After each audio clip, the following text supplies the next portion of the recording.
Hey, this is Dr. Drew, and you were listening to This Life with Bob Forrest and Dr. Drew. Here we are.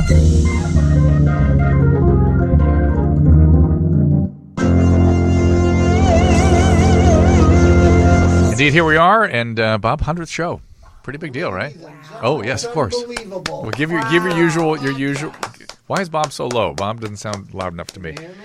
I'm not sure, but give us the usual entry, please. Ladies and gentlemen, boys and girls, gather around the iPhone, get Grandma out of the spare room, and let's another episode of This Life with Dr. Drew and Bob Forrest. For those of you on Facebook, we welcome you. The call-in number, if you want to call to us directly, is 323-649-8268.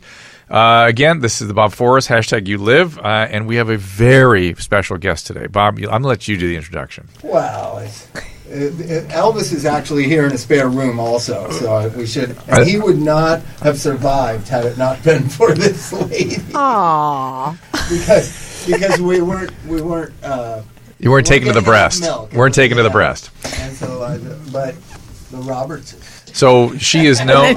So she's known at Bob's household as a savior, but Eliza Roberts, that's who we're welcoming here. Thank you. And but people know her as somebody else, Bob. There's somebody other reason people might know her.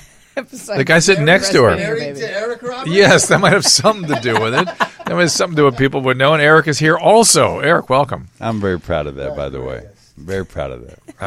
Eric needs no introduction, but yeah, I was just pushing through, thinking of the kinds of things I could say, and he's one of them. I think it's weird, Eric. Like they'll just go through the bit, but I mean, it's Eric Roberts. What the fuck's the problem? It's an adjective. What he's done. It's amazing. It is amazing. And Bob. I did an interview for him last week for the Vanity Fair. And the guy was so excited to be talking about Eric Roberts. Yes.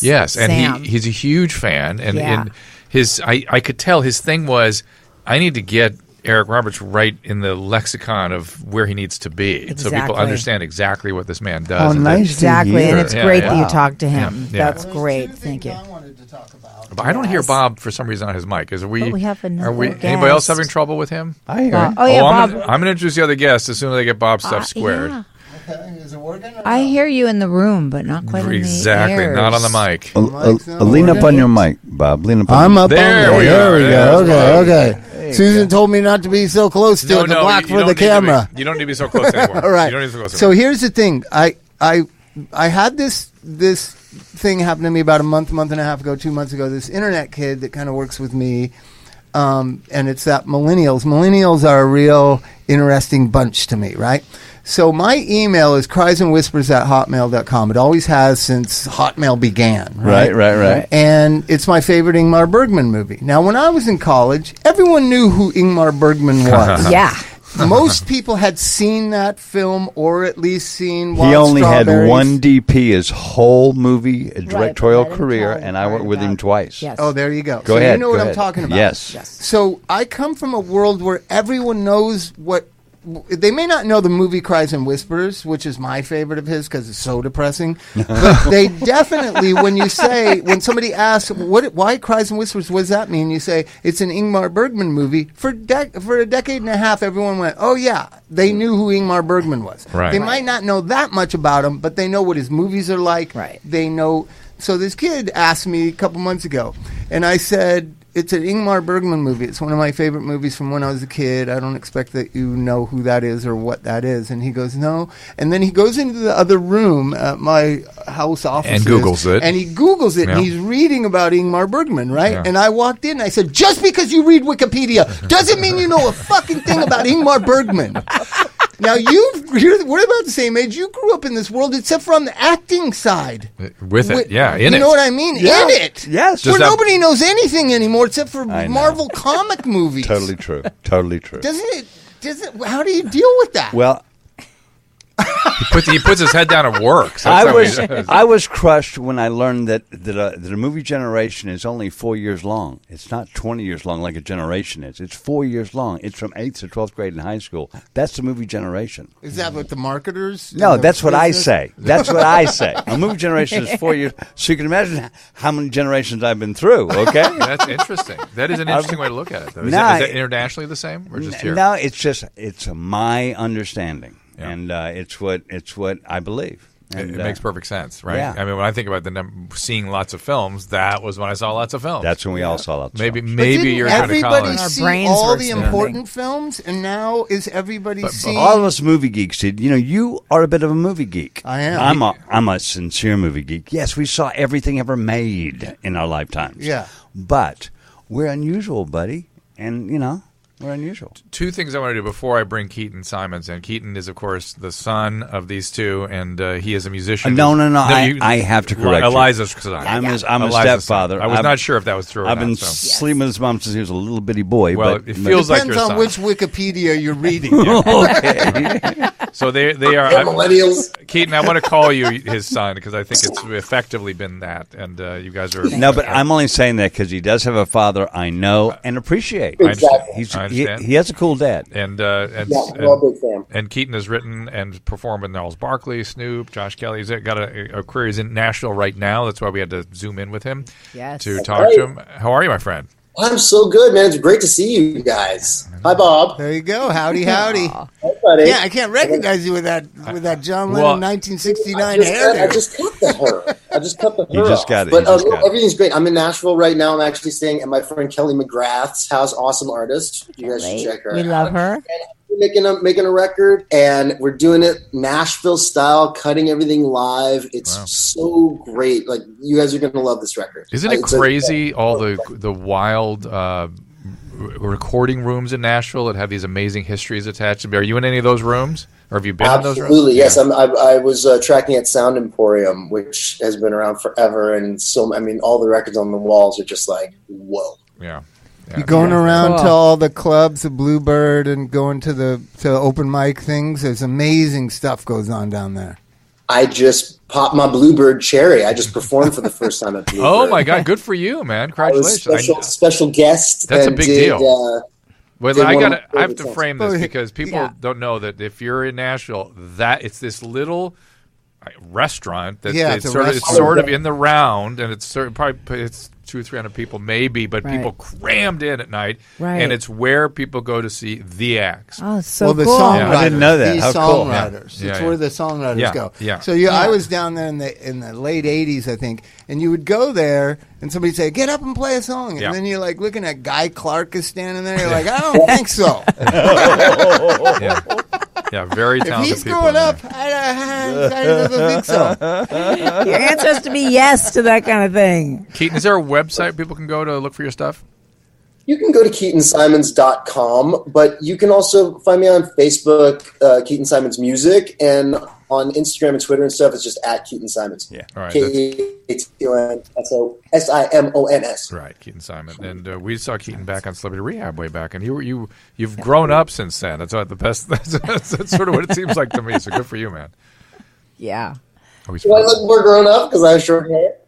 You seem more grown up. You also look more grown up. I got the short hair. Well, I'm not sure it's the short hair. How long ago was that now? Has that been 10 years? 2011. It's been 5 years. 6 years. Yeah. We're going on 7 years. Yeah, think how old Elvis is. Your kid. Yeah. It's been Elvis. He's going to be 7 in a week. Right. That's when he was born. Yeah, that's it. But that was a real high point for us. No pun intended. It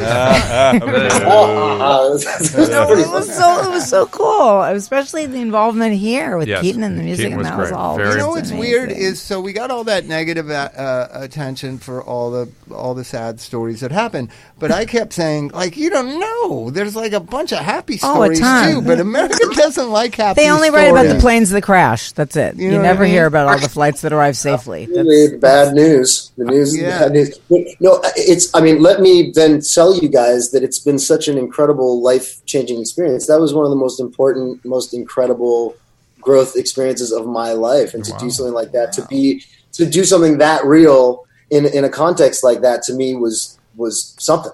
you know, and people come up to me still, and I've had people say, I hadn't spoken to my brother in 10 years, and I saw that, and I called him up, and we, you know, I mean, I know it was that kind of I'm thing. not there because I'm making a record. Otherwise, we'd be hugging each other like crazy. I hadn't spoken to him in 16 years before that. Thank you. Keaton and I hang. We're like, so cool. we're You like, could see it coming. I saw it then, back when you guys got together. Yeah, and that was you guys. Amazing. the affection is phenomenal. we have real love for each other. That's what it really did. It brought talking and talk therapy and healing and really a civil conversation about dysfunctional families into everybody's living room, and then gave examples of people they kind of look up to doing those things, saying I'm sorry or making amends or getting off drugs. Right. And I hear it all the time. You hear it too, don't you, Drew? Yeah. Oh yeah. The people Yeah. people told me they got sober from watching Celebrity Rehab. I'm like, how the hell is that possible? They got places all over America people are getting sober in. Yeah. But No, they they- watched a TV show. But I mean, the bad stories, the thing is, look at all the things that have happened, sad losses related to drugs since the show went off the air. Unless they're going to blame you guys for those too. I mean, Yeah, I'm sorry. it's It happens. unbelievable. It's a fatal situation in many cases, no matter how America hard you try. doesn't seem to see it as a fatal disease. They just don't. Or a disease They at all, see no. it. They understand think it's it's a fatal choice. if heroin gets involved. Right. That's That's bad. bad people, though. That's bad people do Right. heroin. Those are heroin. Good people do OxyContin. Exactly. That's right. Civilized people take alcohol. crush OxyContin. That's right. Or an Ativan or other Right, these for benzo sure. drugs. So I was Absolutely. doing, you guys love this. So Adderall. I was doing a group with about 30 millennials a couple weeks ago, and something came up. One of them mentioned being on Adderall as a kid, right? Ay, God. And I said, just as a matter, just for me to know, how many people in this room, it's 25 to 30 millennials who are in treatment. I said, how many of you were on medicine when you were children for psychiatric illness or Wow. ADHD? So scary. 27 out of 30. Drew. Oh my And God. I think your psychiatric community is going to have to look at that. This is I bad agree. news. This is bad news. All it does is Bad prepare you to news. take medicine. And now That's add it. medical marijuana to the mix, I and know. you got I'm sorry. trouble. Yeah, real trouble. I know. I know. It's true. I know. Because the Could say a kids lot about argue that it's natural. I go, dude, no, the THC content of the pot you're smoking isn't natural. There's nothing natural about it. No. That was made by Dow Chemical. Well, it's also natural to grow in the ground, but it's not supposed to be ingested. I mean, there's a lot of natural things that shit is natural. We're not supposed to, Uranium's natural. Sorry, Hey, My people- sorry, wife said everybody. that. She did. I love it. I will quote it. Trust me. Please That's do. that Earth Mama in her. Well, I'm still trying to get past the lactation specialist. She's now a lactation specialist too, amongst her other talents. Well, that's the result. 2 years and 3 months. I was 5 months pregnant with his sister when I finally stopped nursing him. And people, no, but breastfeeding is unassailable as a good thing. Yes. But what people, you're not allowed to say that it's tough for some women to do it and some you're babies not. to do it because I know. La Leche will come attack you if you do. And it's like no. It's to get people to do it and not give Yes. up on it that you want Yes. the lactation specialist, Yes. and the consultation and stuff. That's Because right. these things can be overcome. People just don't they expect it to magically happen. Totally. Well, in our case, I Exactly. just think there's not a lot of grandma to mom to granddaughter conversations about Right. a lot of things in Right. America, and Right. that being one of the top For tiers. sure. Well, because every generation they change their mind. Like my mom was horrified that I was breastfeeding, whereas her mom was horrified that she wasn't. So,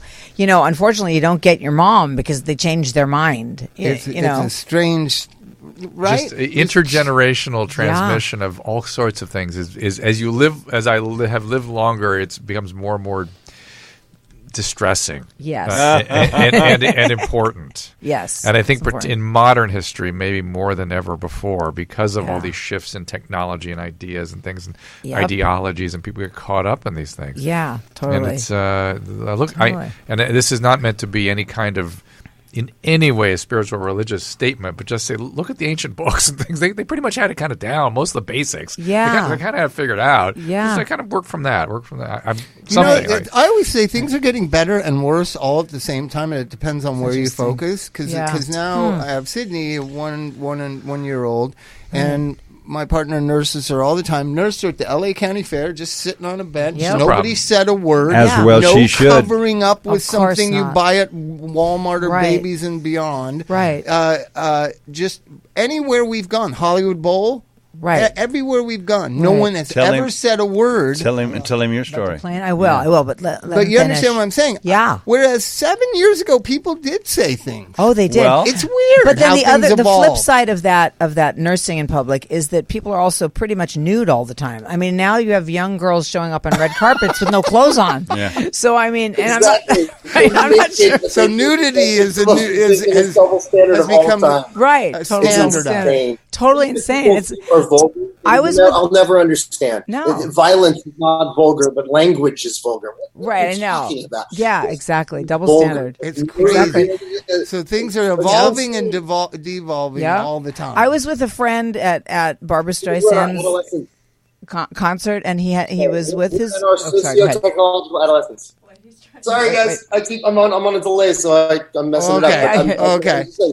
We are in our socio-technological adolescence right now. That's why everything's so damn awkward. A lot of good things, a lot of bad things. We're confused. Things are growing in places they didn't used to grow. We don't know what's going to happen next. And we'll see what happens next. But I really feel like that's the part of the curve that we're in right now. Is that teenagers? Early adolescence. You know. Yeah, that's true. Speaking of which, Susan is monitoring our Facebook page, and by the number here is 323-649-8268 if you want to call in. Tell your nursing story. What were you going to say about the nursing story? Oh, the nursing story. Then I have a Facebook question for Eric, but go ahead, tell the nursing story. Okay, just super quick because so I was flying with him to Asheville, North Carolina to shoot. Beautiful place. And yes, on the plane, and I went to breastfeed him. He'd never seen a bottle in his life. And the flight attendant came. She's like, "You can't do that here." And I was like, "What?" She says, "I'll warm a bottle." Well, because she was really, I'll warm a bottle. I said, "I don't have a bottle." A Delta flight? He wouldn't have to. I don't know if there was Delta in those days, but anyway. Sure there was. So she pulls a blanket out. Well, they did used to have blankets on planes, and pulled a blanket out from over me and threw it on top of me. Cover up. Young lady, that's obscene. And I'm like, I'm feeding my child. But luckily, what ended up happening, and takeoff and landing, you gotta, for their ears. Yeah, for the ears. I was doing a show called Year in the Life, and I was so traumatized that I went to the audition after this. And not only did they cast me, they bought the story, and that was then the theme of an arc for the show. Oh my God. So thank you, flight attendant, whoever you bitch. For traumatizing. You made my wife a little cash. Oh, look who Keaton brought. There's whoever that is. Okay, Steve wants me to ask, could you ask Eric about how his cameo on Entourage came about? Well, I'm going to tell you. About the fourth time I heard them say my name, because I used to watch that show. I love that show. But about the fourth time I heard him say Eric Roberts, I called my attorney, because he handles all those writers. I said, if they're going to talk about me, have them put me on the show. He goes, I'll call you right back. And he does. 5 minutes later, he calls me back. He goes, they want you on the show, but I got to ask you something. They want you on the show if you'll sell mushrooms. I said, no problem. Yeah, you did. Hysterical. Yep. Eric, for people that don't, all these non-moviegoer types, and I'm just thinking about millennials and how things are so different. You got me kind of stirred up talking about Ingmar Bergman. You got to remember that same millennial, if you were to ask him, do you know who Johnny Carson is? They would not be able to answer that question. That is so weird you say that. Guess what I watched last night? Wait, Bob. On some weird channel. Johnny Carson, because Orson Welles was on. Oh, interesting. I find myself going on Facebook and watching lots of weird tapes like that. But there's the scary part. You could also ask them who Jay Leno is, and there's a good probability they won't know that. I was going to say that. That's amazing because they forget right away. Yeah. It's the voice syndrome. Right. Yeah. They forget who is. They're like, there's a million fans for this guy, but then they're gone and they're there for the next season, even if it's a week later. Or they just never knew. They just don't know. They don't know. Isn't it weird? Like I just retained everything. Like I just was fascinated by it. But those were your well, Keaton, do you know who Ingmar Bergman is? No offense. Yes, of course I do. Does that dog know who Ingmar Bergman is? No, of course he doesn't. He doesn't need to. He doesn't have the problems that we have. What is his name? Believe me, the dog's going to get more attention than any of us. So what is the dog's name? He's a funny cat. His name is Linus. There's Linus. Lucy here too. Linus and Lucy's over there looking at me going, why is Linus getting all this attention right now? These are Kelly's Okay, dogs. so Kelly McGrath knows the Peanuts characters. Okay, that's pretty good because she's young. Exactly. There we go. Yes, she's a smart person. She understands culture. She knows the history. She distinguishes herself by doing that. That's an interesting thing. What things are polygenerational? You know what really is? Sesame Street. Yes. Oh, yeah. It really is. Good point. Different characters, but it should be. It just goes round and round and round. That's all that's going on at my house right now. Sesame Street.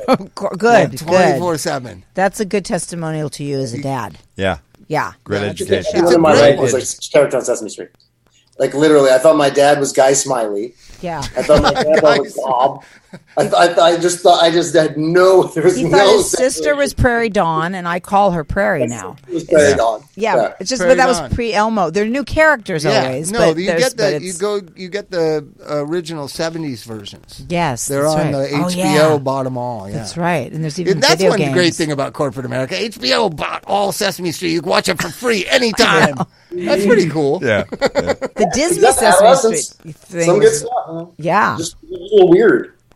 You can Has trust it. anybody seen this movie? I want to see the Jim Carrey, Andy Kaufman movie, the documentary. Have you seen it? Oh, I'd love to see that. Have you heard about it? He plays Andy? No, it's that's a bad. documentary about him playing Andy. Yeah, right. He It's plays Andy. and all the. I'd love to have see you heard it. about I've heard about it, yeah. It got put up on Netflix and because- then it got taken down. You know, wow. the first person to put Andy on television was Bert Dubrow. Oh, right. In his little television station at his college in Boston. Oh wow! How And about- then how about Don the rock- Kirshner's rock Don concert. Kirshner? When I was a young kid, that's where I got pregnant with him. I was producing Don Don Kirshner's rock concert. Yeah, did you know that 9,000 building for reals? Wow.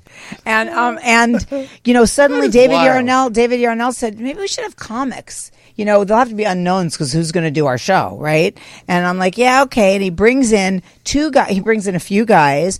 Two of them, he's like, I saw two of the funniest guys today, but they have no act. I don't know if I should put them on. Robin Williams and Andy Kaufman. And I was like, well, we got nobody else, so let's just do it. Milton and Berle we did. wasn't available. Well, we had David Letterman as a stand-up. Really? And we Yeah. had, oh my God, we Never had Michael far out. Keaton. Keaton, who else did we have? We had a couple other people who were amazing. Did you have Steve Martin on that? Oh, yeah, we had Steve Martin. That's right. We had some Have people. you put it up on, speaking of online videos, stuff? You got to put it up. This is all this licensing stuff, Well, no, they're but it's trying starting to sell come it, up. right? They're trying to Totally. sell it. Monetize. Monetize. But let me ask you a question that I've always wanted to know about that. Some bands seem to be live, and then some bands Some seem were. to be. So some people were really, Yeah. like Peter Frampton was really playing live, it seemed like. Yes. But then Ohio Players were not playing. That is correct. And Do that you was remember watching that? And thinking, Which? The Don Kirshner's Kirshner's rock Oh, yeah, concert. sure. Some sure. were really live, and Yes. then some, because Most that's where were I live. became aware, probably at 13, 12, like, Right. that's not real. Right, right. You know what I mean? The Milli Vanilli phenomenon. Right. yeah. Well, that was a drug That thing is too, lip though, syncing. because Because the Ohio Players were too we drugged out. shot at the Aquarius yeah. Theater and Culver City Studios. Sometimes they didn't show up. We'd have to quadruple book, and Or if sometimes they they did. wouldn't show up. But then their managers would call the next day and go, "Oh, hey, sorry about that. And what can we See, I do? would've We want to been be on that TV, time. right?" And then we'd say like, "Well, maybe we could show a videotape," and they'd be like, "That's cool," and we won. You're just a professional addict. I want to live in that No, time.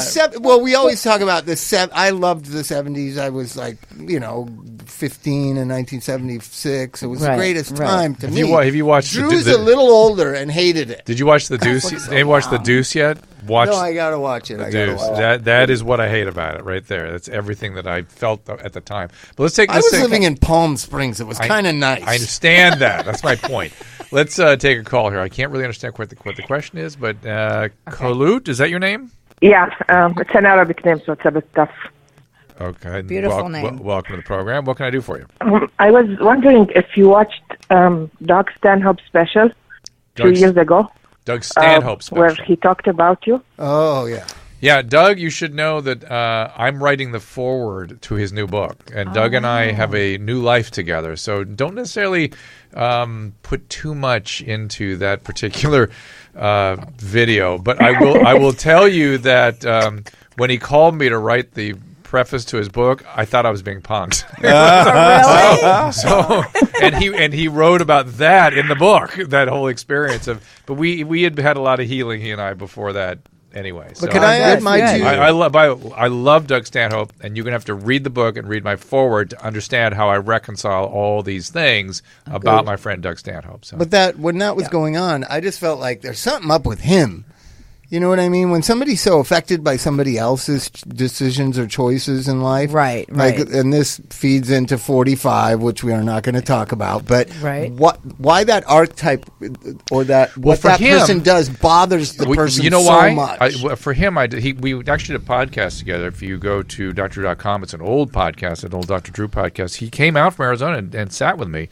And I didn't know all this was going on at the time. I heard some little rumblings that there was somebody really coming at me. And I learned that his mom was a recovering person. And she would drag him to these meetings, and he did deep resentment for it. Yeah. And so that's part of what's going on. So that, my dear, is part of what the deal is. So that's a weird sound we're getting. Yeah, what's that static about? What is Wi-Fi? it? Wi-Fi interference. Nice. Which Wi-Fi? All right, here's what I want to do. Yeah. Take a break. No, I don't want to take a break. Do we need to take a break? This. Miss Producer Susan? Yeah. Do we need a break? We'll take a break. All right, we'll do a little break. Those of you on Facebook Live, keep asking us questions. We love having you. Those of you want to call in, thank you. I'm going to be honest. I need a nicotine gum break. Okay, I figured there was something. I need to check on your son. Are you still doing the gum? You did the gum the whole time I met you. For 13 years I've been doing it. Oh, God, my sister does that. It's better than smoking. Way better. Okay. Give us a call, 323-649-8268. And Eric, when we come back, let's just go over your history, people that don't know. He's got a great history. It'd be interesting just to sort of walk through some stuff. So, yeah? Not going to do it. No, you don't want to do it? Of course he will. He He's joking. He hates talking about himself. No. Right. We'll talk about him. We'll be right back. We'll talk about you. We'll be right back. All right, it is fall and your immune system is about to get tested, everybody. Not only does the changing weather mark the start of cold and flu season, it's also back to school time when kids become walking petri dishes. While catching something may be inevitable, there is no excuse for letting yourself get dehydrated in the process. So when you're wiped out with cold or flu, the first piece of advice, always to drink plenty of fluids, but we seem to forget that. Now, once you've started feeling dehydrated, it's already too late for water or sports drinks. Rapid rehydration requires the proper balance of sodium, glucose, and water, and nothing gives this like Hydrolyte. Hydrolyte's formulation is based on established, proven science, and it is the simply best rehydration product I've found in this country. Hydrolyte comes in great flavors, orange, berry, lemonade, and it's available in a pre-mixed drink, a powder, or what I prefer, those effervescence tablets. You just drop them in a glass of water or a bottle of water. Off you go. It's like your own portable IV, but you can do it enterally. Compared to sports drinks, Hydrolyte delivers up to 4 times the electrolytes with 75% less sugar. Hydrolyte solutions are appropriate for all ages, and each bottle or package includes easy-to-use, easy-to-follow instructions. You can find Hydrolyte at Rite Aid or online at Amazon.com. And for a limited time, our listeners can save 30% on Hydrolyte. Just click the banner on our site, drdrew.com, and use the code DRDREWHY, DRDREWHY at checkout. That is DRDREWHY. Well, one of the great parts about working in recovery is seeing former patients successfully move on. And I've had patients that have come up to me years later and shake my hand and say, you know what, sometimes people are kicked out of treatment. And many of these folks move on to become mental health professionals themselves. And, of course, the field of psychology is vast. The need for competent practitioners is huge.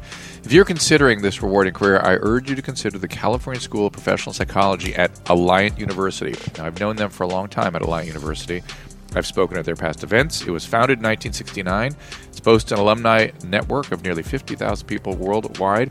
And Alliant has fostered many of today's mental health pioneers, authors, and advocates. CSPP at Alliant University hosts both on-ground and online programs in business psychology, marriage and family therapy, clinical counseling. They also offer APA-accredited doctoral programs in clinical psychology that can allow for specialization in child psychology, clinical forensic psychology, and integrated psychology. And the faculty is crazy. It's made up of leaders and historical figures like Abraham Maslow, Carl Rogers, Viktor Frankl, some of the true fathers of modern psychology. For more information, and I worked alongside of these students as well, by the way, in the clinical setting, as well as having lectured at the institution. So for more on the California School of Professional Psychology, CSPP, at Alliant, click the Alliant banner on our website or visit Alliant, ALLIANT.edu, alliant.edu.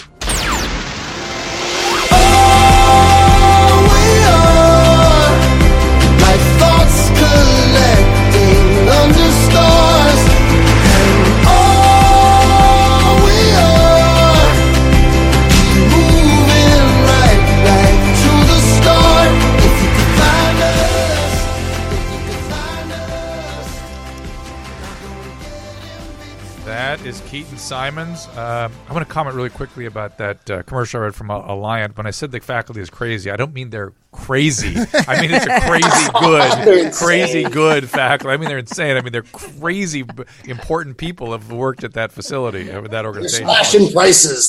So that's the music was Keaton Simon. And Keaton, congratulations. So where can people go again to get that? You can get my music on iTunes if you want, or Amazon, or any of that kind of stuff. But if you just search Keaton Simons into the Google machine, it'll spit out some There you go. Google Into the Google machine. That's where we all live that in the now. laundry. You might get guys. both socks back. Was that? That's my I'm just thanking people. I'm just throwing stuff at the wall. Hydrolite. Can you believe a company that every human on the planet deals with once or twice a day minimally? I know. Yeah, Google. It's amazing. Google. So here's the thing. I have this idea that we used to have Google in our minds where all the information was stored, and then we went and we added information that we went and discovered in books or in conversation or in experiencing or listening. So I know if you Google Eric Roberts, it's going to pop. First thing that's probably going to pop up is Entourage. Huh. It's not going to be Star 80 or Pope of Greenwich Village. It's not. Yeah. Right? That's what's in Bob's Google mind. The first time when I went to a movie theater and saw Pope of Greenwich Village, I was just like, oh my God, this is the new guy. Oh, this is the guy. Thank you. You know what I mean? So There's only a few guys. It's like Brando, Pacino, De Niro, and then you were the new guy. Dude, thank you. That's how I felt. It could be Celebrity Rehab. That's the first thing that pops I'm up. looking at it. Oh my God, that would be so fucking sad. No, I looked it up, and what comes up is the usual it's life, stuff. buddy, life. IMDb and Wikipedia and blah blah blah. So it doesn't. What's the first it's thing that pops agnostic. So I'm going to go on the first thing that says Eric Roberts' list of movies and TV shows. What's your biggest Let me see. accomplishment? Wait. Let me see what it says. It's TV Guide. This is TV Guide saying it. TV Guide's position is. It's just a chronological thing. So it's not as bad as you think, Bob. It's not okay. But you picked one way down. But Yeah. you know what I'm saying. It It's just a is in method your for mind. researching things now, basically, because Google is like if you can't think of something or be like, oh, I wonder what was that thing. I at least personally don't like. It has only served to enhance and increase my own internal knowledge and wealth of information, just because I then have it's easier and faster for me to research it. Otherwise I'd have to go to a library, find it, do that, but I'd be doing essentially the same thing. That's right. But it's kind of a cheat sheet. I think going on YouTube's pretty amazing, right? Mind-blowing. You can see anything, Right. like if you know what to search for. Yeah. And you can just say Orson Welles on Johnny Carson show. There Right. it is. But why Pops is it up. different from Googling? Googling is just information. You're just Right. getting the details, like the Cliff Notes. I always think of Google as Cliff Notes. And it's actually not objective, but subjective. Whoever wrote the Wikipedia and organized Wikipedia is subjective. I don't know for sure. And that I definitely have.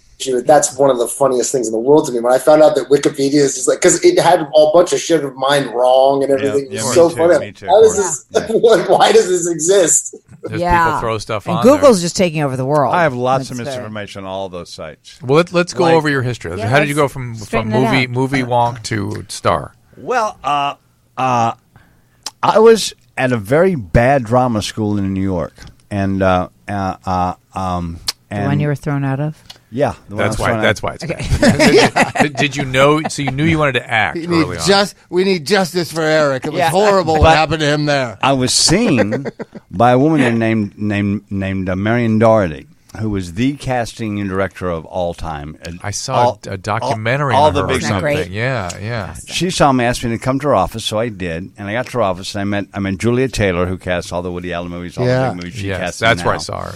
Yeah. I met her, Nacita, Rick Nacita's wife at the time. When was this? Retro now, this is 1975. And again, you always wanted to be an actor, or was this just a side thing and it started going? Or No, I was very seriously pursuing it. you always knew. Always knew. Sure. Always knew. Yeah. I had at this time, since I started at 4, I did my first play at 4. I'd already done like 88 plays or Okay, got something, it. 90 plays. All right, something so you were like that. way in. Yeah, because I was in repertory theater, did 5 to 8 plays every year, blah blah blah. Wow.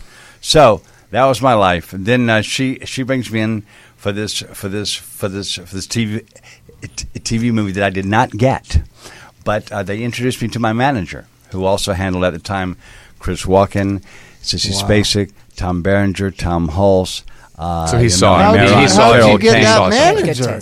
Through Marion Darty and through Juliet Taylor. Taylor. Managers sort of pick their poisons. You know what I mean? He saw something, and you can't. You find a manager; they find you. Right. Sort of what happens. And then there's sometimes the poison. I mean, it may end with them their great taste, and then after that. Yes. But go ahead.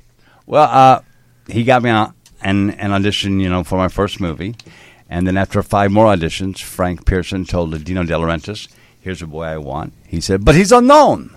He said, "Well, I'll have to screen test him." So they did, and after the screen test, I got the part. Wow! And then that started my career. It's basically, I don't want to belittle it, but there are a lot of good actors. I got very lucky. And I did get very lucky because it's all about right place, right time. Yes, but. And right role. Yes, but. And right role. Yeah, I'm not a bad actor, but there's a lot of actors that are just as good and or better and or different where it's even more dynamic. But they didn't get lucky. I did. It was the right part, the right time. Susan Sarandon played my mom. Your Brooke Shield played my sister. Your Shelley Winters played my grandmother.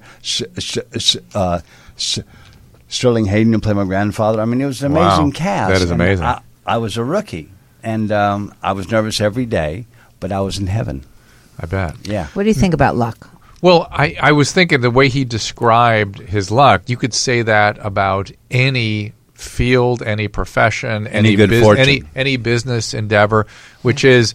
Yeah, there's probably somebody. Let's just take somebody opens an ice cream store. Yeah, it's probably somebody who knew as much about ice cream and had maybe even some better flavors. But you have to be at a certain rarefied air first of all, and have to be prepared, have to be ready. And I think there's sort of with acting. There's always this sort of unspeakable whatever the magic. I love is. the compliment. Right, I love the compliment, and I believe you in the compliment. Yeah. But there are also some actors who are lots bigger stars than I ever was or ever will be, who are really not very who good. don't have it. That's that's luck. fact. That's the luck. fun That's part. luck. And I will leave them nameless. But guess what? There are a lot of I'll business name 'em. people. Well, hang on. But there are a lot of business people out there that made fortunes that aren't good businessmen or businesswomen. They just That's happen true. in on stuff. Same difference. There's Same a lot idea. of Same rehabs run by Can you think of any offhand? The actors or the business Thank people? you, Keaton. No, No. the business, like one prominent business asshole who's actually not good at anything. Lots of No, the thing is, there'll never be another you, my bro. That's how it works. Everybody is individual and unique, and so of course it's luck and it's this and it's that and the other thing, but it's also you. I wanted to talk about something That's really the- serious. Better or worse is all relative. wanna- That's unique. Let's talk about something really serious for a second. So, Star 80, right? That was a character that was frightening, and you consumed and lived inside of, right? And the reason why I point this out is when Heath Ledger. Heath Ledger did Joker, which is a comic book character. Yeah. Supposedly he couldn't get out of the character. He couldn't let it go. I was there. That's not true. Of course, it's not true. I was there. Yes, Yeah. of course, it's not true. So That was it our was point. made up for what? Just to explain. It's fascinating. Seriously, it's woo. Yeah. what But fun. did you, watch, with yeah. Star 80, was it hard for you? That was a consuming character. Well, here's where I was saved. Right now, I'm scared. Just thinking about that. That was a frightening guy because he could be your next door neighbor or your brother-in-law. Yeah. That's what was frightening about it. I've Yeah. told the story before, so if you've heard it out there, I apologize. But really, really quick, one day I was having trouble with the scene with Bob Fosse. I was in my underwear with a guitar, and I screwed up the song, and I said, cut. You don't say cut on a Bob Fosse set unless you're Bob Fosse. So he said, come here. And he walks across this huge sound stage at Zoetrope, and he walks to the other side of it. Come here. Come here. So I go over there in my underwear with my guitar. Yes. He says, look at me. I said, I'm looking at you. Look at me. I said, I'm looking at you, man. He goes, okay. You're playing me if I weren't successful. Do you understand? Wow. I mean, that's about as... That's pretty intense right As- there, if anybody knows. See, That's- now people have to Google Bob Fosse, and it's going to take them time to catch No, up. that's about as personal a direction as you can give somebody. And I knew him, pretty well. So on the way back to set, I I watched how he walked. I basically played him the rest of the movie. Did all that jazz capture him at all? Oh, yeah. I mean, sure. That's a movie. You want to watch a movie about Bob Fosse? That's a good one. Yeah. With what's the actor's name? Showtime. Paul Schrader. Showtime. I mean, Snyder. No, Schneider. Schneider. The guy from Jaws. I got confused because Star 80. Roy Scheider. Roy Scheider, Scheider, not Paul Snyder. Roy Scheider. Paul Snyder was Paul Snyder was my character, right? Yeah. Yeah, but does that answer whether you ever snapped out of it or not? Did it? Oh yeah, Was it hard to get out of? No. I just followed his direction. I was in his lap artistically. Tell me what to do like a puppet. I will do it. And he would talk me through stuff. He would send me to set ready to do it, whatever it was. He was acting. And I think. I mean, what my experience with Eric is, if he's reading a book, he's very influenced 24 hours a day by what's going on in the book. And it'll take him somewhere and he can't get out of it. Whereas I haven't seen him be that way with his characters. Wow. Maybe earlier in the career. The only character you saw that happened with was It's My Party. And you commented on it. Oh, yeah, that's kind of true. And you commented on it. You said, that's wow, true. you're not the same guy married. Let's take some calls here, guys. This is Claudia. Let's get her up here. It takes a little bit of a second. Claudia, you with me? Yeah, hi. Hey, what's going on? Well, I have been dying to ask you about this, Dr. Drew, and it's actually it's kind of serendipitous that Eric is there as well, because I can bring him in on this. I'm actually a huge fan of both of yours, Eric and Dr. Drew. Thank you, but I saw you, Dr. Drew, on Hollywood Medium with Tyler Henry, and it showed a clip of you before the reading of you saying, I don't quite know how to explain this, but what I can tell you is I'm sure that Tyler is not speaking with spirits. And then I saw you and your wife receive quite a reading, it seemed. It seemed like you were kind of blown away. Yeah. No, it was. So my question to you go ahead. would be, if you really do not believe that he's speaking with spirits, how do you reconcile that? So and then my other part of the question to Eric would be, is that I saw you, Eric, on Celebrity Ghost Stories, and I saw about your car accident when you were very young in your career and what happened in the hospital, and that was very, very intriguing. So you apparently, from what I gather, have a conflicting opinion with Dr. Drew. You seem to be a believer. Let me give mine as first. am I, and so I'd like to hear the two of you. Slow up. What your beliefs are. Okay, slow your roll. She's trying to start a fight, Doc. No, this won't be a fight. But first of all, I'm married to First Lady of Love, who is has all her friends as psychics. I get to watch what they're doing, and the comedy in that Tyler Henry thing was me going, hey, one thing I know for sure is they're not talking to dead people. She's like, they're talking to dead people. I'm like, no, they're talking to dead people. And so that was, I was playing with that a little bit, to be fair. But I would, but I do come from the position where I have to, I have to evaluate what I can evaluate, and doesn't make any sense to me that this is actually talking to dead people. What does make sense to me, and I've looked very carefully at the people that do this work, is that that a lot goes on between and amongst people that we are not consciously aware of. A lot. Right. And I've had weird experiences in therapeutic settings, both as a patient and as somebody trying to support somebody, where weird things and music and all kinds of stuff has happened to me that I can't explain. It wasn't mine. It was something I was creating with the patient. And that to me leads to two conclusions. One is there are probably people that do it a hell of a lot better than me, that can really pull things out of other people's whatever we're sharing together. And it might be some collective. I don't know what it is, but it's something. I prefer to think of it, because I'm a scientist, as the right side of our brain is loaded with all kinds of stuff that some people can kind of tune into. The other thing is I believe that consciousness itself is at least a two-brain phenomenon. It's a co-created phenomenon. So it makes sense to me that we leave parts of ourselves on other people's brains. And very intuitive people may be able to pull that out in some way. So that's how I explain it. I may be wrong. That's how I understand it. My wife thinks they talk to dead people, right? Talk to dead people? Yeah. Here she comes. Yes, I do.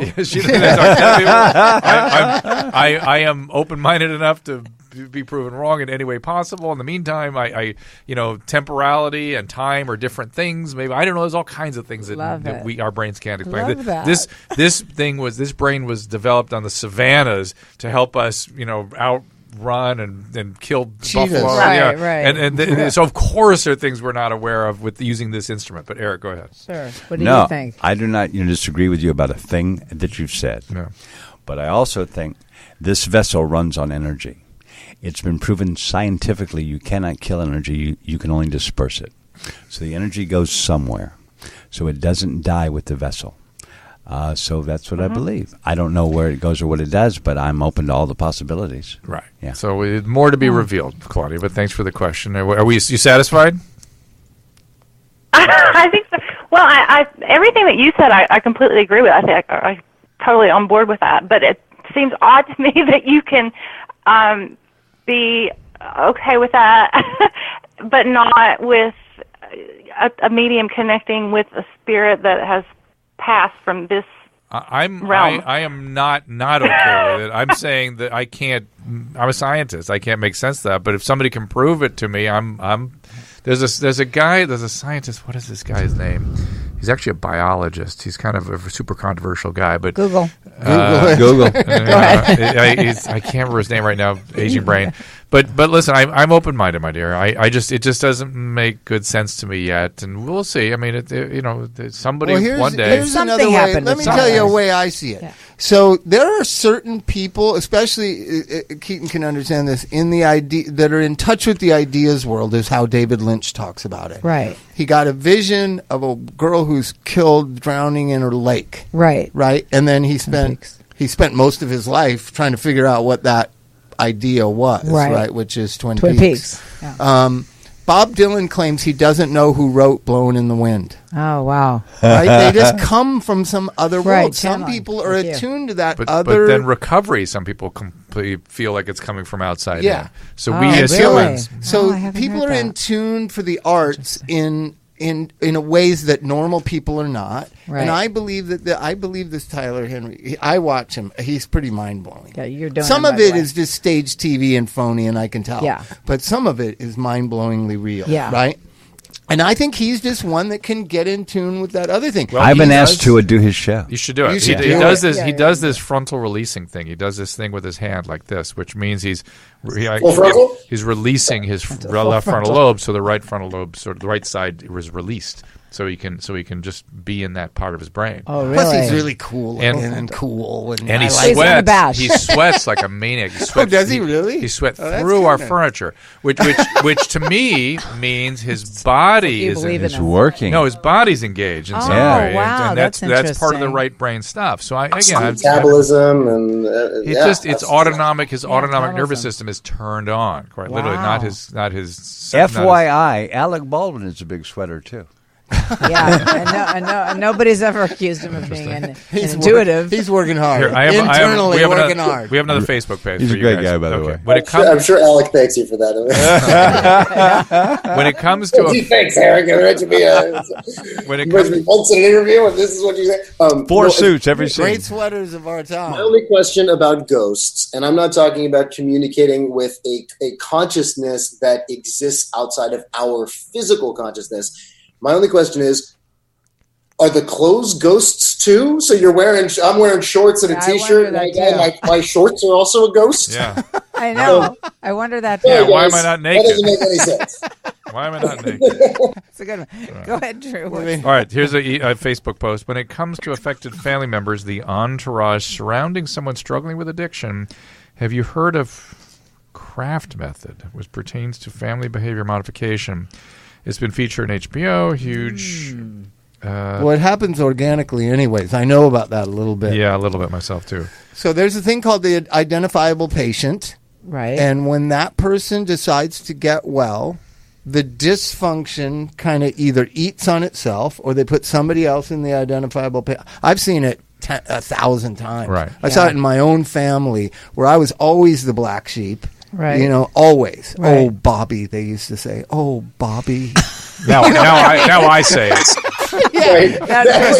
Right? Never change. So I wasn't there anymore. I'm like sober guy, good guy, trying to help guy. Right. And so they put my nephew in there who passed away from drugs. Oh, no. Then they put my second nephew in there. He survived it and got his life together. And you just watch the dysfunction. Unless the people decide to get well as a whole or get inspired to learn and grow, it'll just always stay the organism that it is. Yeah. Right. Although sometimes somebody in recovery shakes it up enough that people start looking at stuff. And this emailer or this Facebook post was about therapeutic processes where you can help. That's what I'm saying. They've got to sign up for it. This is Yes, just another everyone's gotta- version of signing up for whatever. This is the conundrum in all mental health and anything, where it's spiritual or mental health or cognitive change. Right. You have to really want to do it. It's not hard to change. It's very not easy to change our brains. It is really hard. And I always say, everybody says, "Oh, the drug addicts, it's so sad and it's so hard for them." Actually, we get ourselves into a corner where it's a pretty natural decision. Like in my case, I was going to go to jail. You have to either die or come out of it. Yeah, you're going to either figure it out or you're going to perish. Yeah. Right. The codependents or the dysfunctional family members or the ignored Jan Brady types. Right. What is their motivation to get help and grow and change? They have to get to that pain place that the addict does. Yeah. And I don't think just because you have an addict in your life is enough pain to want to change. Yeah. I just have watched tens Oh, well, you of never had me in thousands. your life. Depends on the addict, exactly. No, I agree with you though, Bob. I mean, I think you're totally right about that. You need to come upon it yourself. And a lot of times, if people allow their egos to get in the way, then the Jan Brady syndrome becomes like, well, now I'm going to have a little bit of spotlight and attention. You know what I mean? Right. Now that, why is all this attention being put on this other person? It's so That's the funny. thing. I'm I think a lot of other fascinated. family members resent the addict for that reason because they get all the damn attention. Yeah. you know? But I'm fascinated by the Jan Brady. We all know what we're talking about. Multi-generationally, we know what we're talking about. Right. And it's a lie.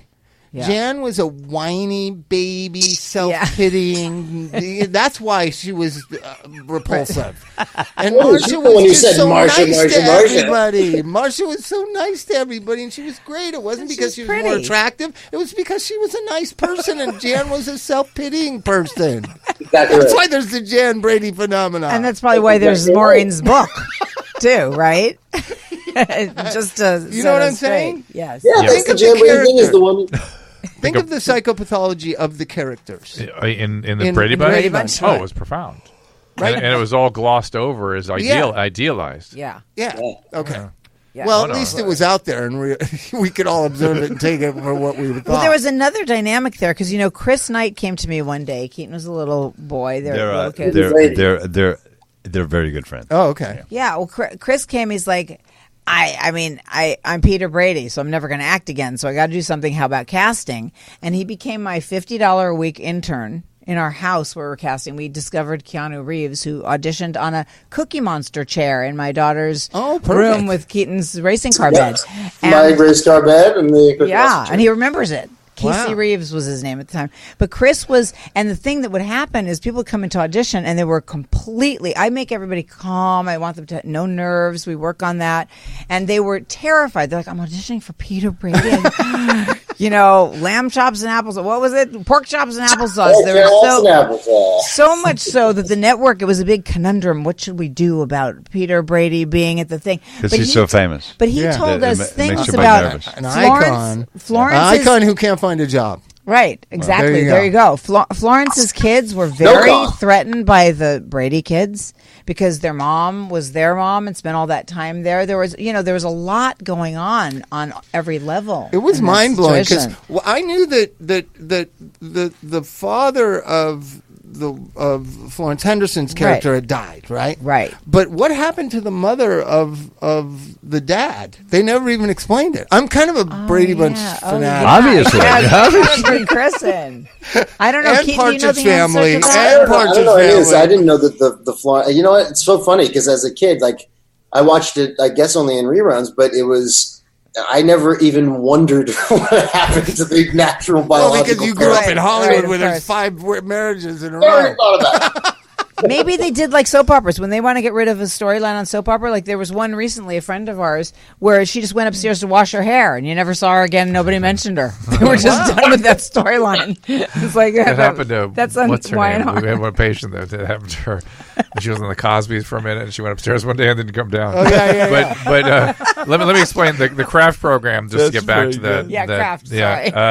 Was a sort of kind of a behavioral intervention program to help on the whole family, to help motivate the patient into and through treatment. That's the idea. But I would just say, generally speaking, it almost doesn't matter what technique you use. If you engage everybody and and you're a empathic therapist, you can get a lot of work done. Of course you can. A lot of work done. So, but craft has been something that's sort of, it was out for a while, now it's kind of back a little bit. So, okay. Yeah, how about that? But you're supposed to get help yourself. Go to Al-Anon, get help yourself. Yeah, of course. But this is more about, the goal of this is of the craft is more about getting the identified person into and through treatment. Oh, so it's a different goal. And for the family not to sabotage with their own. And just to change the way they interact with that person, which is really what Al-Anon's about too. What a good therapy would be about. So it really kind of, it's so funny. There's a guy That's what most treatment centers used to do. I know. There's a guy named Peter Fonagy that he's interested in what makes certain therapeutic interventions work. He's developed something called mentalizing therapy, and he went out and did a study, or he was involved with somebody that did, and he said they looked all over Great Britain for the person that had the best outcomes, and he just found this little woman in the Cotswolds that had great outcome, and she was not that well trained, but she had deep empathy, and everybody got well when they sat with her. Really? Wow. That's a great story that is all by itself. Yeah. That to me is so much more miraculous than a ghost flammable switch. I agree with you that they're related, you see? I think no, one is a mistaken interpretation of the other. Yep. Just like everything. Just like the damn sunrise. If you don't know what the hell it is, you go, please, Lord Sun, don't smite me. There's 2 or 3 songs I just heard there. Please create those for us. I think people do hear songs. They don't hear us talking about things. They hear songs. Please do so. Yeah, write those songs, Keaton. Hey, that's what I'm doing. We're getting close on time here. I see some callers coming up here that I want to try to get to. Good, yeah. We love callers. They're sort of getting screened and uploaded. Our system's a little bit on the slow side. But our callers have been very good today. It's nice you have callers. We had a show. We never had any callers. Unless we went in the other room and called. Except we did once when we had a religious filmmaker on. He came. I mean, we couldn't even do the show. Everybody called. Religion is you're talking about religion. People get. It's a big audience draw. Religion and politics. That's what we try to stay away from here. Yes. Not to pun, but people get exorcised about this. Yes, that's right. All right. I'm gonna just go right to this caller. I'm because I don't have her name. Hi, I'm sorry, I don't have your name. Go ahead. Hello. There you are. Hey. You're on with us. Thank you. What's up? Hey, Dr. Drew? Yes, ma'am. That's him. Oh, okay. Well, I didn't know because I got disconnected from the woman. Well, it's nice to be speaking to you. And by the way, I've been reading your book, the one you wrote in 2003 about Correct. The Rehab book, and it's amazing, by the way. Thank you. But anyway, no doctors have ever, I work in the field, have never been that honest about dealing with patients, and I wish they are. Yeah, thanks. But anyway, I'm in recovery. My adopted mom had just recently died within the past 2 weeks. I'm not in a good relationship, and I can't get over having really reoccurring thoughts of suicide. Okay. And I moved from New York, in which you can't, like a normal person like me, cannot get a gun. And in this state, it's so easy to get a gun. I moved up north to Vermont, and I'm just having the hardest time in the world, and there's no help up here. The funding is cut. It's horrible. Hospitals are just, atrocious. It's like they're back 20 years. Do you have any resources? I don't know what to do. Well, there's I know somebody up there in Vermont. It's a name like Brazelton Center. I'm gonna look it up for you. But my husband, he works for one of the main centers. Yeah. You're probably thinking someone out of Burlington. Yeah, maybe. No, it's further south. Further south. Oh, that would be great because I'm further south. Yeah. I am further south. Have you ever had a good therapist that you really liked and that you felt attached to and you felt you trusted?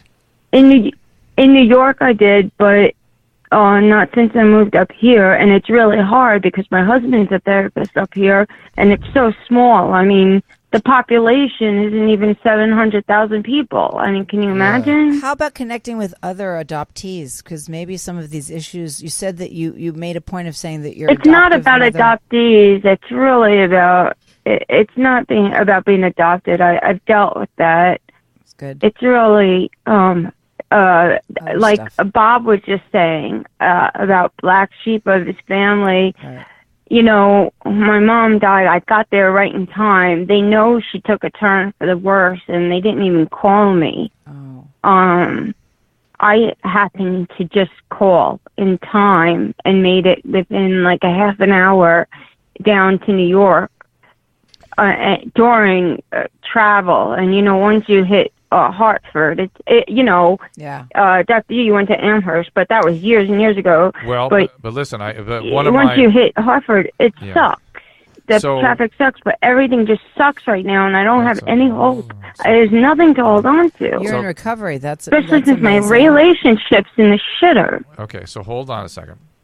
The place I was trying to think of was Brattleboro Treatment Center, Brattleboro, Vermont. Retreat. They're just the better doctors out there. Like, I know that. I don't know if it's Rollins you're thinking of. I think it was the medical director. I knew him. I haven't talked to him in a couple of years, but he was very proud of what they were doing there. Let's try to prioritize. So what you really need is to find the problem is my husband works with them. Oh, right. Well, but so what? So that's all right. I mean, I know. Bob and I used to refer. We just went through a whole. A whole what? Go on. Well, Bob and I used to refer to our programs because we thought they were the best programs. Remember, and we would recuse ourselves from any involvement, but we would, people we know to be high quality, we would assign them to people we cared about. That's what we just we were just, my husband and I just went through fighting with his employer, hoping he wouldn't lose his job for me to get into primary care treatment with them. Yeah, I get it. But I can't even get into psychiatric care with them because he's in psychiatric care. Right. He's a provider. I understand, but though he must know a good psychiatrist there that you could reach out to. Number one, number two. Does he know how you're feeling? Your husband? Okay, you need to tell him. Yeah, but it's dysfunctional, and I understand, but he needs somebody near you needs. He's dysfunctional. Someone near you. Dysfunctional. I understand, but somebody near you needs to know how you're feeling. And then number three, go to meetings and talk about it. Can you get some support at meetings right now? I've been going to meetings, but when you bring up anything like depression. If you bring up the meetings around here. I know you can't do it in the meetings. This is my space. If you bring up anything, you don't bring it up in the meetings. Besides, you don't bring it up in the meetings. About. You bring it up the coffee What were you going to say, Bob? Yeah. Just don't bring it up in the meetings. I know. Same thing in L.A., whether it's L.A. or Vermont or wherever. You start talking about suicide or depression in AA meetings, people are going to not be cool about it. You find people that you trust. Right, that's exactly the problem. But you find people that you trust, and then you confide in them. Once you have a relationship, what's really happened, what you're describing, is moving to a completely different part of the country that you're not familiar with. It's loss, and that's hard. That's really hard. And so you have to go just find people that are like-minded. Find New Yorkers that moved up there to get away from the city or couldn't afford to live in the city. Try to find people like you, and then you build. You kind of have your community to talk to privately. I'll tell you what, and do not take this lightly. Suicidal ideation is just as serious as if you had shortness of breath or chest pain or any other medical emergency. Well, yeah, I put you back on hold. We're running out of time. Maybe you can talk to her in a few minutes. Yeah. Bob will talk to you in just a second, so hold on there. Can you send a message into the screener to make sure they don't hang up on her or they get a number? Yeah, just write down the phone number. I'll call. Okay, there we go. I found a link for some treatment. Yeah, I'm going to send you guys the link. Well, Brattleboro I know is good, and that's where her husband works, coincidentally, and I know the medical director there, and that's where she needs to go, in my humble opinion. Here, I'm sending it to Bob. So that's the number. Yeah. Also, you can try to hang on as well. So with that heavy little moment. Keep on keeping on. Yeah. We just keep on keeping on. Yeah. Gotta pay attention. She should be proud of Gotta herself. pay attention. She's in recovery. She called. That's what I like. Yeah, She that's reached good. out. She It's a very called. positive thing. Opened up right here. Yeah. Right. It's Not a, giving up. Right. It's Talk about. Song. That's what that is. Yeah. Ravens. So let's go close that Right. loop. So with that, I'll say goodbye to you guys. Susan, is that about right timing? Yeah. Okay. There you Eric, go. it is such a privilege to see We you. love looking you, so Drew. great We and love you, healthy. Bob. Yeah, I love you Eliza, guys. We love you, Nate. Keaton, I'm honestly. Nobody ever man. speaks to Nate. Poor Nate Nate holds the us man all is together. behind the board. Nate's behind the board. Nate's Yay, always Nate. been working with us here at these Susan. podcasts. And we 100 in a row. cannot do them without him. And you and Nate had a life before us, right? Yeah, 100. forever. Me and Nate forever. That's very strange. a Nate lot. and Bob forever. See, That's that's It's on a tree somewhere. It's like 20. How long has it been? Like 20 years. 15 years. so. Wow. Bob and Nate. All right. Well, again, Fidelity. anything else you guys want to plug out there, or phone numbers, or websites, or anything? Keaton got his. Natural Well, Child. he's- Always look up Natural Child. Naturalchild.org. That's your- Naturalchild.org. All of us are Pie involved. Bake Shop. Yep. There it is. And, yeah, Pie Bake Shop. He's Oh, wearing nice. the shirt. Well done, man. PI Bake Shop. That's his sister, Prairie Dawn's. And Yeah. Very not nice. only are all of y'all involved in Natural Yes. Child, you've got him involved with it Yes, too. I Clearly, know. me. I How know. wonderful. How right. great is that? Yeah. And him, he's playing Just at being all Rockwood in New natural. York. The And he's audio? playing I'm reading the books. I'm reading the books on audio. He's the audiobook guy. Yeah, he's Yep. the voice. Yep. All right, you guys, we'll right. wrap it up with that, and thank you, everybody. Love you. Wait. You have Susan to wants me to read read some something. stuff. You gotta read your Oh, outro. my goodness. All right, here we go. We got so, a lot of people giving so a lot of love. stuff. Here we go. So Keaton Simons, SIMONS.com, piebakeshop.com, PI, naturalchild.org. I'm not sure I got the org out there. Yes. And of Means course, non-profit, if you didn't know. this is also available from this particular show, iTunes, Podbean, for all of you who enjoy the podcast, on Monday, September 25th. Google #YouWillLive, and it will be there for you. Is that right? What does that mean, Susan? You mean you Google #YouLive, and you'll find the iTunes. Everything will pop up. Okay. Yeah, wow. #YouWillLive. Also, YouTube/DRDREW. Dr. Drew, this been a video feed tomorrow, as well as other shows we've done here with UBN. She writes his dialogue like you write mine. That's right. Yeah, it says it in the way that she wants it to be actually said. Right? Or just go to you can't Dr.com. ad-lib that Yeah. documentation. No. Just go to Dr.com, find all the podcasts, including a new show we're going to do with Ami Horowitz called The Howard Vortex. We go into some in-depth interviews with the Whack Packers of the Stern Show. Yes, we do. Wow. I want to be around that one. So, High Pitch Eric is we our could first go another hour. subject. You've been on Stern a lot. Yeah. Oh, yeah. Oh, yeah. I just turned 4 times. You really let it all hang out. No. He tries to get me to let it all hang out. That's right. Stern is like He's just sitting- not afraid of the stuff that we're all, or he's not afraid to talk about the stuff that we're all afraid of and afraid to talk about. Howard That's what or Eric. Yeah, but it Both would never occur to me to talk and think about taking a shower with my sister, and that's all he wants to talk about. It's like, I don't go there, dude. No, come on, let's talk about taking a shower with your sister. Like, no, but when he does stuff like that, you know what he's doing. let's don't, Yes, Howard. yeah. I know, but it's like, come on, let's talk about something real, Howard. It's No, like not Stern. I meant you, Eric. I meant you talk about things, not Stern. I was saying you are willing You to talk let about it all things hang that out. we're all afraid to talk about, Well, like death and things. You know what I mean? The stuff that we all have in common, but we're also have in common that we're Do you afraid to talk even? about. Well, that's the truth. Knowing your stuff the other way I do. Do you ever stick to script of when you're out promoting something? You probably never do you? Do you even mention the product you're promoting? That's Eliza's headache. The past 5 years of my life. It took her about 22 years to train me, but the past 5 years of my life, I've been sticking to script everywhere we go, and she's so proud of me too. She kisses me and stuff on the really? forehead. Yeah, Yeah. That's why I'm still alive. So that's why you have to be here to okay. keep it going in the right direction. All right, you guys, thank you so much. And everybody, we'll see you next time. Thank you. Wow.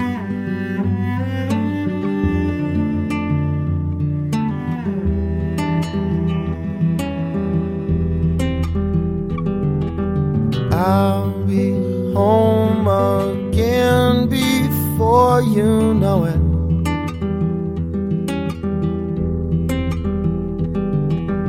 All this careful thought has left you stoic.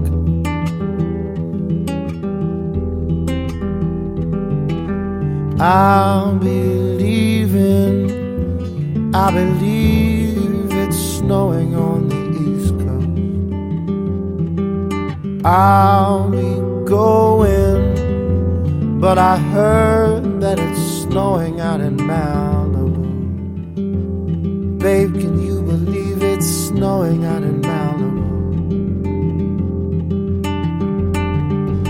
When I'm thinking of you, my love, I feel like anything is possible. When you're back in my arms again, I know that we will be unstoppable.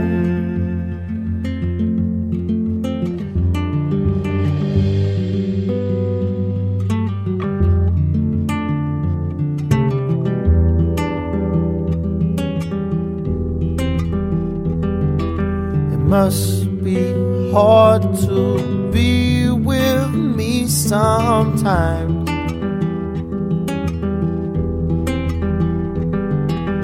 Always trying to see behind my eyes.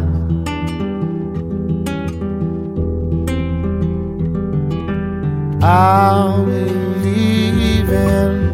I believe the sun is on the rise again. Should get rolling if I'm gonna catch my flight this afternoon.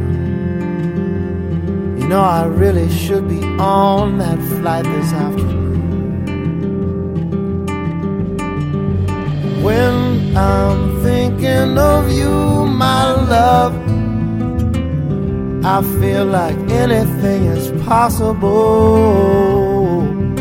When you're back in my arms again, I know that we will be unstoppable. One look, one night, one lonely touch, the dark, the light. I miss you too much. What's wrong? What's right? It's never enough. No, it's never enough. No. When I'm thinking of you, my love, I feel like anything is possible. When you're back in my arms again, I know that we will be unstoppable.